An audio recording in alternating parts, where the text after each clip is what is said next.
Ahmedabad crime બ્રાન્ચે auto રિક્ષામાં મુસાફરો બેસાડીને મુસાફરોની નજર સૂકવી ચોરી કરતી ગેંગ અમદાવાદ ક્રાઇમ બ્રાન્ચે ઝડપી પાડી છે. અમદાવાદ ક્રાઇમ બ્રાન્ચની ગિરફ્તમાં ઉભેલા ગેંગચોરની મોડસ ઓપરેન્ડી સામે આવી છે, જેમાં તેઓ અમદાવાદના બાપુનગર પોલીસ સ્ટેશનમાં ઓટો રિક્ષામાં મુસાફરોને બેસાડી તેના સામાનમાંથી કિંમતી ચીજ વસ્તુ સહિત રોકડાની ચોરી થઈ હોવાની ફરિયાદ નોંધાઈ હતી. જે ફરિયાદના આધારે અમદાવાદ ક્રાઇમ બ્રાન્ચે પણ તપાસ શરૂ કરી. તેના આધારે અમદાવાદ ક્રાઇમ બ્રાન્ચની બાતમી મળી હતી. અમદાવાદ ક્રાઇમ બ્રાન્ચે ઓટો રિક્ષામાં મુસાફરો બેસાડી ચોરી કરતી ગેંગના 4 સાગરીતોની ધરપકડ કરી છે.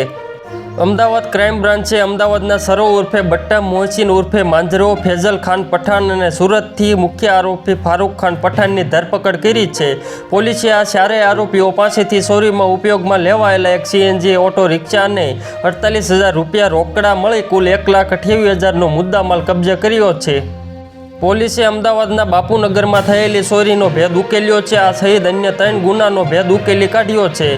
ક્રાઇમ બ્રાન્ચ દ્વારા આ 4 આરોપીઓને પૂછપરછમાં અનેક ચોંકાવનારા ખુલાસાઓ સામે આવ્યા છે.